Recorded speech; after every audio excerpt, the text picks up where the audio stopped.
이 이야기는 병원에서 절대 꺼내지 않는 이야기입니다. 저는 60년 가까이 환자들의 혈당과 혈관을 지켜보며 깨달은 것이 있습니다. 약이 아니라 먹는 습관과 생활 습관이 삶을 바꾼다는 사실입니다. 제가 이 나이에도 매일 아침 진료실에 앉아 있는 이유는 단 하나입니다. 병원 밖에서 스스로 건강을 지킬 수 있는 분들이 늘어나길 바라기 때문입니다. 사실 저는 젊은 시절 제약회사와 병원의 관행에 순응하며 살았습니다. 환자에게 약을 처방하고 검사를 권하고 그것이 최선이라 믿었습니다. 하지만 70대에 접어들면서 제 주변의 동료들이 하나둘 쓰러지는 모습을 보았습니다. 그들은 모두 약을 잘 먹었고 정기검진도 빠짐없이 받았습니다. 그런데도 뇌졸중, 심근경색, 당뇨 합병증으로 세상을 떠났습니다. 저는 그때 깨달았습니다. 약은 증상을 억누를 뿐 근본 원인을 바꾸지 못한다는 것을요. 그 후 저는 제 환자들에게 약보다 먼저 식습관을 바꾸라고 말하기 시작했습니다. 처음에는 반발도 있었습니다. 의사 선생님이 약도 안 주고 음식 타령만 하네라는 핀잔도 들었습니다. 하지만 3개월, 6개월이 지나자 변화가 나타났습니다. 약을 줄이거나 끊은 분들이 오히려 더 건강해졌습니다. 혈당이 안정되고 얼굴빛이 밝아지고 활력이 돌아왔습니다. 저는 확신했습니다. 이것이 진짜 치료라고. 오늘은 많은 분들이 궁금해하시는 주제를 다루겠습니다. 간식, 야식도 마음껏 먹을 수 있는가?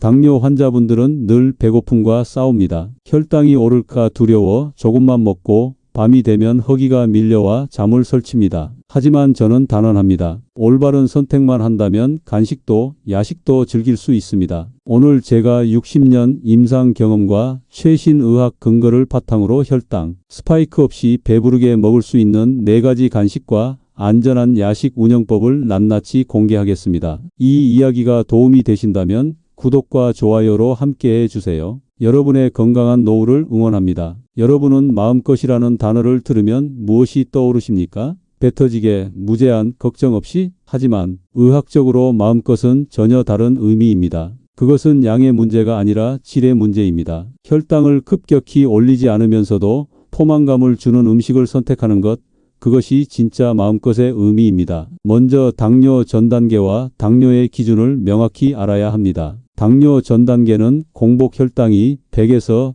125mg/dL 식후, 이 시간 혈당이 140에서 199mg/dL입니다. 이 단계에서는 아직 약을 먹지 않아도 됩니다. 하지만 방치하면 10년 안에 10중 8구 당뇨로 진행합니다. 제가 본 환자 중 절반이 바로 이 전 단계에서 놓쳤습니다. 아직 당뇨는 아니니까라며 안심하다가 몇 년 뒤 인슐린 주사를 맞게 된 분들이 부지기수입니다. 간식의 문제는 양보다 흡수 속도입니다. 같은 100g이라도 흰 빵은 15분 만에 혈당을 180까지 올립니다. 반면 견과류와 치즈는 같은 100g을 먹어도 혈당이 110을 넘지 않습니다. 왜 그럴까요? 탄수화물만 단독으로 먹으면 소화가 빠르고 포도당이 한꺼번에 혈액으로 쏟아집니다. 하지만 섬유소, 단백질, 지방이 함께 들어가면 소화 속도가 느려지고 혈당 곡선이 완만해집니다. 이것이 바로 2023년 하버드 공중보건대학원이 발표한 혈당 관리의 핵심 원리입니다. 여러분은 간식을 고를 때 성분표를 보십니까? 대부분은 칼로리만 확인합니다. 하지만 진짜 적은 칼로리가 아니라 액상과당, 정제 전분, 트랜스 지방입니다. 제로 칼로리 과자도 밀가루 전분이 들어가면 혈당을 올립니다. 저는 환자분들께 늘 말합니다. 성분표의 앞 3가지만 보세요. 거기에 설탕, 밀가루, 옥수수 전분이 있으면 절대 사지 마세요. 실행 팁을 드리겠습니다. 간식은 반드시 섬유와 단백질을 조합하십시오. 채소 스틱에 치즈, 견과류에 무가당 요거트 이렇게요. 혈당 측정기는 꼭 준비하셔서 나만의 반응을 기록하십시오. 같은 음식도 사람마다 반응이 다릅니다. 제 환자 중 한 분은 고구마만 먹으면 혈당이 160까지 오르지만 감자는 120에서 멈췄습니다. 반대인 분도 계셨습니다. 내 몸의 언어를 배우는 것, 그것이 당뇨 관리의 시작입니다. 주의사항도 있습니다. 제로라고 적혀 있어도 속지 마십시오. 설탕 대신 인공감 미료를 넣고 제로라고 우기는 제품이 많습니다. 인공감 미료는 혈당을 직접 올리지는 않지만 장내 세균을 교란시켜 인슐린 저항성을 높인다는 연구가 2022년 세일저널에 실렸습니다. 또한 밀가루 과자는 제로든 아니든 혈당을 올립니다. 밀가루의 아밀로펙틴 A는 설탕보다 빠르게 흡수됩니다. 여러분은 혹시 조금만 먹으면 괜찮겠지라고 생각하신 적 있습니까? 저도 그렇게 생각했던 시절이 있습니다. 하지만 조금이 쌓이면 많이가 되고 많이가 쌓이면 합병증이 됩니다. 제가 본 가장 안타까운 환자는 매일 조금씩만 과자를 먹다가 5년 만에 망막병증으로 시력을 잃은 분이었습니다. 그분은 제게 말했습니다. 선생님, 저는 정말 조금만 먹었어요. 하지만 그 조금이 하루 300칼로리, 1년이면 10만 칼로리가 넘었습니다. 이제 여러분은 마음껏의 진짜 의미를 아셨을 겁니다. 그렇다면 구체적으로 어떤 음식을 선택해야 할까요? 같은 식재료도 조리법에 따라 혈당 반응이 완전히 달라지는 놀라운 사실을 보여드리겠습니다. 고구마 하나가 약이 될 수도 독이 될 수도 있다는 사실을 아십니까? 같은 고구마를 쪄 먹으면 혈당이 120에서 멈추지만 구워 먹으면 170까지 치솟습니다. 이것은 마법이 아니라 과학입니다. 조리 온도와 수분 함량이 전분의 구조를 바꾸고 그것이 혈당 반응을 결정합니다. 저는 2018년 한 논문을 읽고 충격을 받았습니다. 시드니 대학교 연구팀이 발표한 연구였습니다. 그들은 같은 고구마를 6가지 방법으로 조리한 뒤 혈당 반응을 측정했습니다. 결과는 놀라웠습니다. 찐 고구마의 혈당 지수는 46이었지만 구운 고구마는 94였습니다. 2배 이상 차이가 났습니다. 왜 그럴까요? 고온에서 구우면 전분이 젤라틴화되면서 소화 효소가 더 쉽게 접근할 수 있게 됩니다. 반면 찌거나 삶으면 수분이 많아 전분 입자가 덜 응집되고 소화가 천천히 진행됩니다. 감자도 마찬가지입니다. 감자를 삶아서 뜨거울 때 먹으면 혈당이 급상승합니다. 하지만 삶은 감자를 냉장고에 넣어 식혔다가 다시 데워 먹으면 어떻게 될까요? 저항 전분이 생깁니다. 저항 전분은 소장에서 소화되지 않고 대장까지 내려가 장내 유익균의 먹이가 됩니다. 2022년 영양학 저널에 실린 연구에 따르면 식힌 감자를 먹은 그룹은 뜨거운 감자를 먹은 그룹보다 식후 혈당이 평균 20% 낮았습니다. 옥수수는 또 다른 이야기입니다. 옥수수 자체는 혈당 지수가 중간 정도지만 옥수수에서 추출한 콘시럽은 최악의 혈당 폭탄입니다. 옥수수 시럽은 액상과당의 주성분이며 간에서 바로 지방으로 전환됩니다. 인슐린 저항성을 키우고 중성지방을 높이고 지방간을 만듭니다. 저는 환자분들께 늘 말합니다. 옥수수는 먹어도 되지만 옥수수 시럽이 들어간 음료수와 과자는 절대 드시지 마세요. 여러분은 군고구마 냄새를 맡으면 어떤 기분이 드십니까? 달콤하고 구수하고 군침이 돕니다. 하지만 그 냄새의 정체는 당화산물입니다. 고온에서 당과 단백질이 결합하면 AGE라는 물질이 생성됩니다. 이 물질은 혈관을 딱딱하게 만들고 염증을 일으키고 노화를 촉진합니다. 2023년 당뇨병 연구 학회지에 따르면 당화산물 섭취량이 높은 당뇨 환자는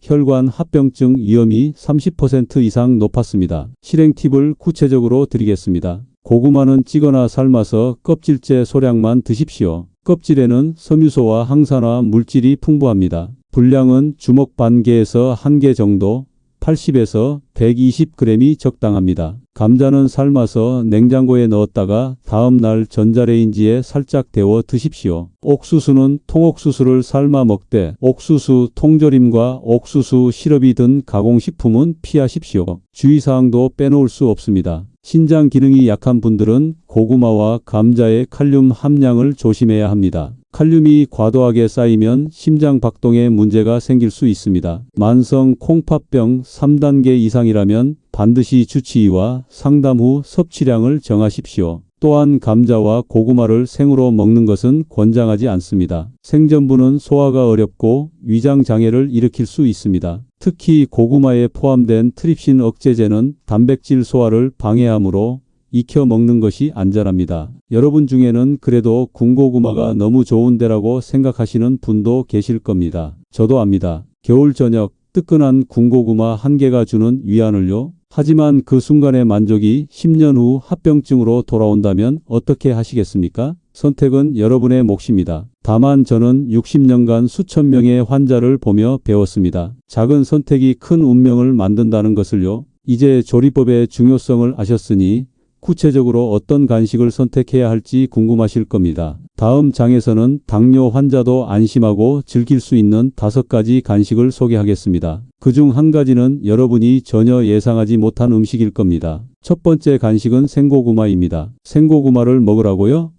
놀라셨을 겁니다. 하지만 이것은 조건부 권장입니다. 생고구마는 익힌 고구마보다 전분 소화가 느려 혈당 상승이 훨씬 완만합니다. 껍질의 섬유소가 포만감을 오래 유지시켜줍니다. 하지만 모든 사람에게 맞는 것은 아닙니다. 하지만 생고구마가 모두에게 맞는 것은 아닙니다. 위장이 약하거나 과민성 대장 증후군이 있는 분은 생전분이 가스와 복부 팽만을 유발할 수 있습니다. 신장 질환으로 칼륨 제한이 필요한 분, 치아나 저작 기능에 문제가 있는 분은 피하거나 익혀서 소량만 드십시오. 결론은 이렇습니다. 생고구마는 대부분에게 도움이 되지만 체질과 건강 상태에 따라 조심스럽게 도입해야 합니다. 두 번째 간식은 채소 스틱과 치즈 또는 그릭 요거트입니다. 오이, 당근, 샐러리, 파프리카를 막대 모양으로 썰어 치즈 한두 장 또는 그릭 요거트 100g과 함께 드십시오. 섬유소와 단백질이 만나면 혈당 스파이크를 억제하고 포만감은 오래 지속됩니다. 저는 환자분들께 말합니다. 냉장고에 채소 스틱을 미리 준비해 두세요. 배고플 때 보이는 게 과자가 아니라 채소여야 합니다. 세 번째 간식은 견과류와 무가당 코코아입니다. 아몬드, 호두, 캐슈넛 한 줌에 무가당 코코아 가루를 뿌려 드십시오. 코코아 가루는 섬유소가 풍부하고 무가당이면 혈당 부담이 거의 없습니다. 2021년 영양학 연구에 따르면 코코아의 플라바놀 성분은 인슐린 민감도를 개선하고 혈관 기능을 향상시킵니다. 네 번째 간식은 다크초콜릿 85에서 90%와 아몬드입니다. 앞서 민식님 사례에서 말씀드렸듯이 다크초콜릿은 설탕 함량이 낮지만 완전 무당은 아닙니다. 그래서 하루 10에서 15g만 드셔야 합니다. 아몬드는 15알 정도가 적당합니다. 천천히 씹으며 맛을 음미하십시오. 급하게 먹으면 만족감이 떨어지고 더 먹고 싶어집니다. 다섯 번째 간식은 제로 아이스크림입니다. 설탕 대신 알룰로스나 스테비아를 사용한 제품은 혈당 영향이 적습니다. 하지만 가끔, 정말 가끔만 드십시오. 일주일에 한 번 정도가 적당합니다. 또한 제로 과자는 주의하십시오. 설탕은 없어도 밀가루 전분이 가득하면 혈당이 오릅니다. 성분표를 반드시 확인하십시오. 자, 여기까지 5가지 간식을 소개했습니다. 생고구마, 채소 스틱과 치즈, 견과류와 코코아, 다크 초콜릿과 아몬드, 제로 아이스크림. 이 5가지만 기억하셔도 평생 혈당 걱정 없이 간식을 즐길 수 있습니다. 하지만 실제로 환자분들이 가장 힘들어하는 시간은 간식 시간이 아니라 밤 시간입니다. 야식, 이것이 진짜 문제입니다. 제 환자 중 김민식님이라는 분이 계셨습니다. 67살, 당뇨 15년 차였습니다. 당화 혈색소가 8.9로 매우 높았고 매일 오후 쉬면 허기가 밀려와 과자를 찾았습니다. 저녁에는 떡볶이와 빵으로 야식을 해결했습니다. 민식님은 제게 말했습니다. 선생님, 저는 배고픈 게 너무 괴로워요. 먹지 않으면 손이 떨리고 짜증이 나요. 저는 민식님의 눈빛에서 절박함을 봤습니다. 그래서 조심스럽게 제안했습니다. 한 번만 제 말을 믿고 따라와 보시겠습니까? 첫 번째 변화는 오후 간식이었습니다. 과자 대신 채소 스틱과 치즈 한 장을 권했습니다. 민식님은 처음에는 시큰둥했습니다. 이게 무슨 간식이에요?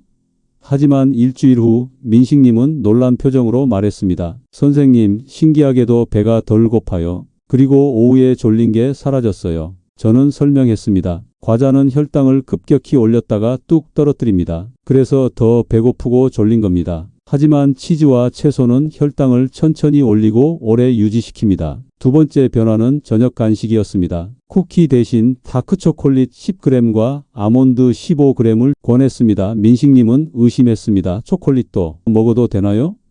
저는 대답했습니다. 다크초콜릿 85에서 90%는 설탕이 거의 없고 카카오의 폴리페놀이 인슐린 감수성을 개선합니다. 단 10g을 넘기면 안 됩니다. 민식님은 매일 저녁 10시 텔레비전을 보며 다크초콜릿 한 알과 아몬드 15알을 천천히 씹어 먹었습니다. 3주 후 민식님은 말했습니다. 전보다 야식 생각이 덜 나요. 그리고 아침에 일어나면 속이 편해요. 세 번째 변화는 야식이었습니다. 떡볶이 대신 소고기 무국 한 그릇을 권했습니다. 밥 없이 국물과 무, 살코기만 드시라고 했습니다. 민식님은 처음에는 허전해했습니다. 국만 먹으면 배가 안 차요. 하지만 2주일이 지나자 익숙해졌습니다. 선생님, 신기하게도 국만 먹어도 배부르더라고요. 그리고 다음 날 아침 혈당이 낮아졌어요. 네 번째 변화는 간헐적 생고구마 섭취였습니다. 일주일에 2회, 오후 간식으로 생고구마 100g을 삶은 달걀 1개와 함께 먹었습니다. 저는 민식님에게 말했습니다. 생고구마는 소화가 느려서 위가 약한 분은 불편할 수 있습니다. 만약 더부룩하거나 속이 거북하면 즉시 중단하십시오. 민식님은 다행히 문제가 없었습니다. 오히려 생고구마가 의외로 달고 포만감이 오래가요라며 좋아했습니다. 12주가 지났습니다. 민식님의 당화 혈색소는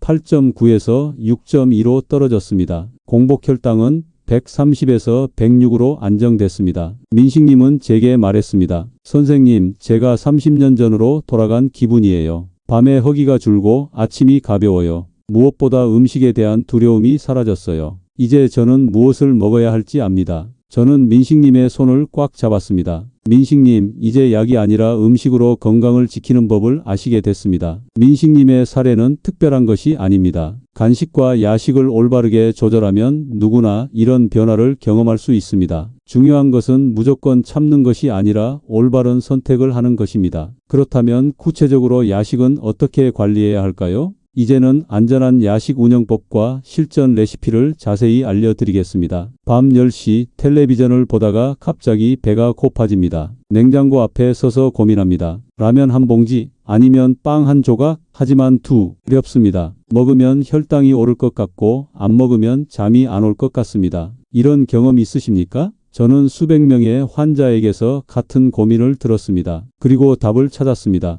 야식은 먹되 선택을 바꾸는 것입니다. 첫 번째 추천 야식은 소고기 무국입니다. 밥 없이 국물과 무, 살코기만 드십시오. 무는 수분과 섬유소가 풍부해 포만감을 주고 소고기는 양질의 단백질로 근육을 보호합니다. 국물은 따뜻해서 심리적 만족감이 크고 혈당은 거의 오르지 않습니다. 제 환자 중 한 분은 매일 밤 11시에 소고기 무국 한 그릇을 먹고도 다음 날 아침 공복 혈당이 100 미만이었습니다. 비결은 간단했습니다. 탄수화물을 완전히 빼고 단백질과 섬유소로만 채운 것입니다. 두 번째는 키토 샌드위치입니다. 밀가루 빵 대신 아몬드 가루로 만든 빵을 사용하십시오. 요즘은 온라인에서 쉽게 구할 수 있습니다. 그 위에 삶은 달걀, 양상추, 토마토를 얹고 올리브유를 살짝 뿌리십시오. 아몬드 가루 빵은 탄수화물이 거의 없고 섬유소와 단백질이 풍부합니다. 한 개를 먹어도 혈당이 110을 넘지 않습니다. 세 번째는 양배추 피자입니다. 피자 도우 대신 양배추를 얇게 썰어 달걀과 섞어 팬에 구우십시오. 그 위에 토마토 소스, 치즈, 파프리카, 양파를 얹고 오븐에 구우면 됩니다. 밀가루 도우는 혈당을 150 이상 올리지만 양배추 도우는 120을 넘지 않습니다. 맛도 훌륭합니다. 제 아내가 가장 좋아하는 야식이기도 합니다. 네 번째는 어묵 떡볶이입니다. 떡볶이를 먹어도 되나요?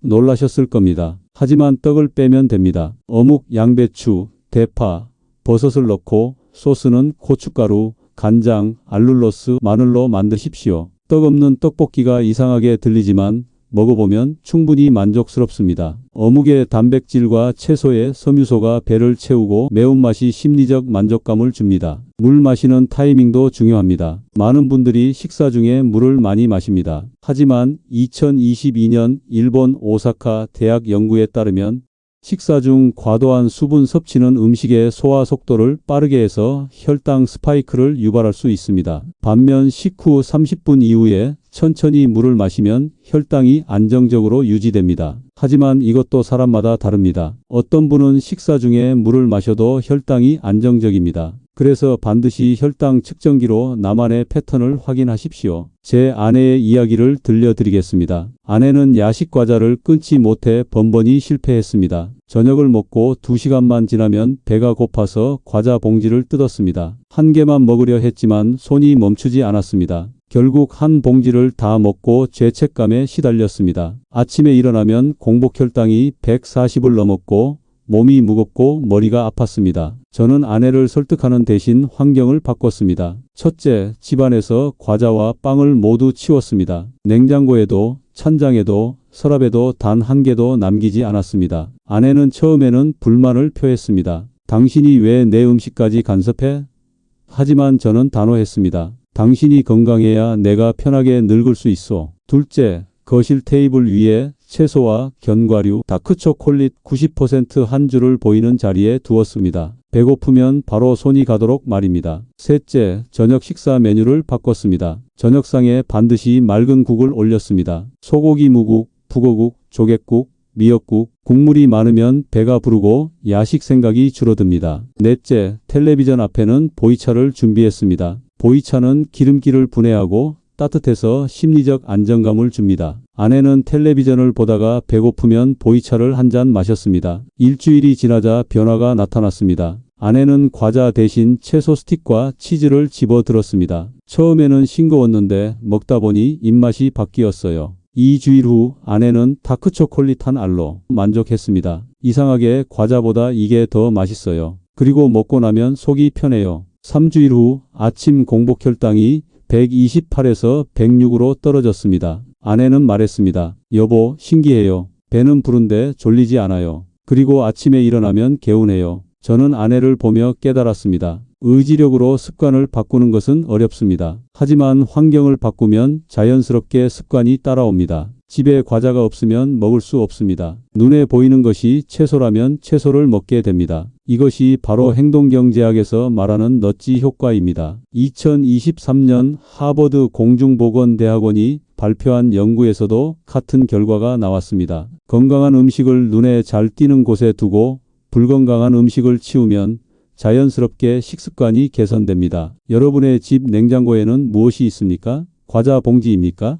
아니면 채소입니까? 오늘 밤부터 냉장고를 정리해 보십시오. 과자와 빵을 버리고 채소와 견과류를 채우십시오. 그리고 맑은 국을 끓이십시오. 그것만으로도 여러분의 야식 습관은 바뀔 것입니다. 야식은 적이 아닙니다. 잘못된 선택이 적입니다. 선택을 바꾸면 야식도 약이 됩니다. 소고기 무국 한 그릇, 키토 샌드위치 한 개, 양배추 피자 한 조각, 이것들은 배를 채우면서도 혈당을 지켜줍니다. 그리고 다음날 아침 여러분은 가벼운 몸과 맑은 정신으로 하루를 시작할 것입니다. 지금까지 간식과 야식의 비밀을 모두 공개했습니다. 하지만 아직 끝이 아닙니다. 마지막 장에서는 오늘 배운 모든 것을 어떻게 실천할지, 그리고 제가 60년간 환자를 보며 깨달은 가장 중요한 한 가지 조언을 드리겠습니다. 오늘 제가 들려드린 이야기를 정리하겠습니다. 첫째, 간식은 섬유소와 단백질을 조합하면 안전합니다. 채소 스틱과 치즈,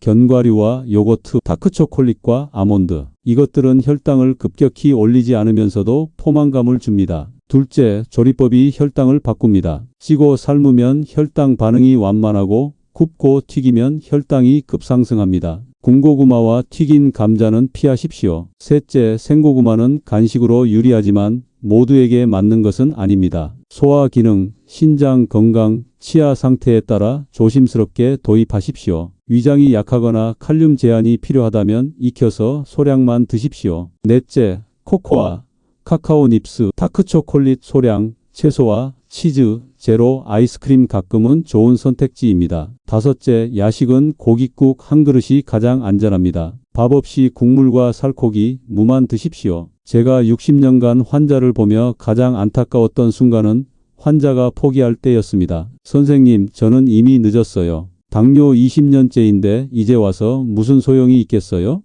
하지만 저는 단언합니다. 늦은 것은 없습니다. 제 환자 중 70대의 식습관을 바꿔서 80대를 건강하게 사시는 분들이 많습니다. 당화혈색소가 10에서 6으로 떨어진 분도 계십니다. 인슐린 주사를 끊고 약만으로 조절하게 된 분도 계십니다. 변화는 거창한 것에서 시작하지 않습니다. 작은 습관 하나에서 시작합니다. 오늘 오후 과자 대신 채소 스틱을 드십시오. 오늘 저녁 라면 대신 소고기 무국을 끓이십시오. 그리고 내일 아침 혈당을 재 보십시오. 분명 변화가 있을 것입니다. 일주일, 2주일, 한 달이 지나면 몸이 가벼워지고 머리가 맑아지고 잠이 깊어질 것입니다. 저는 87세입니다. 제 또래 의사들은 대부분 은퇴했습니다. 어떤 분은 세상을 떠났고 어떤 분은 요양원에 계십니다. 하지만 저는 아직도 매일 아침 진료실에 앉아 있습니다. 환자를 보고 상담하고 때로는 함께 울고 웃습니다. 제가 이렇게 할 수 있는 이유는 단 하나입니다. 약이 아니라 음식으로 건강을 지켰기 때문입니다.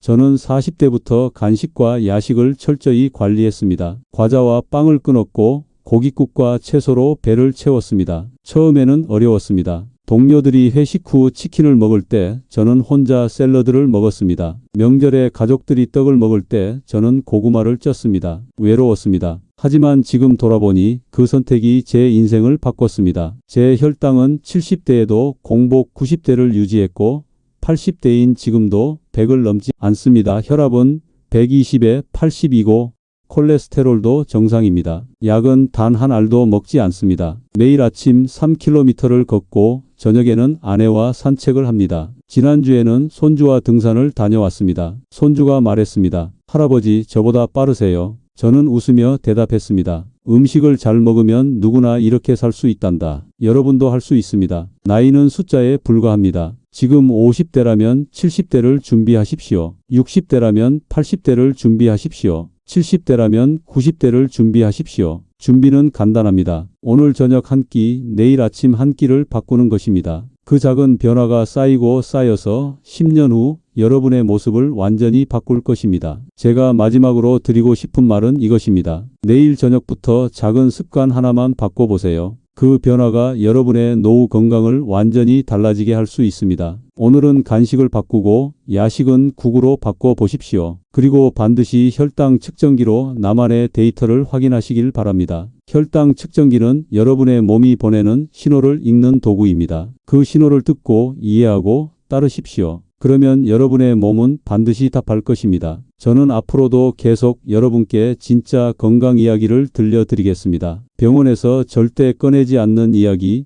제약회사가 숨기고 싶어 하는 이야기를 말입니다. 제가 알고 있는 모든 것을 여러분과 나누겠습니다. 왜냐하면 저는 믿기 때문입니다. 정보가 사람을 살린다고, 진실이 건강을 지킨다고. 오늘 영상이 도움이 되셨다면 구독과 좋아요를 눌러주십시오. 그리고 댓글로 여러분의 이야기를 들려주십시오. 지금 어떤 간식을 드시고 계신지, 어떤 어려움을 겪고 계신지, 궁금한 것은 무엇인지 제가 읽고 답변 드리겠습니다. 여러분의 건강한 노후를 위해 제가 마지막까지 함께 하겠습니다. 감사합니다.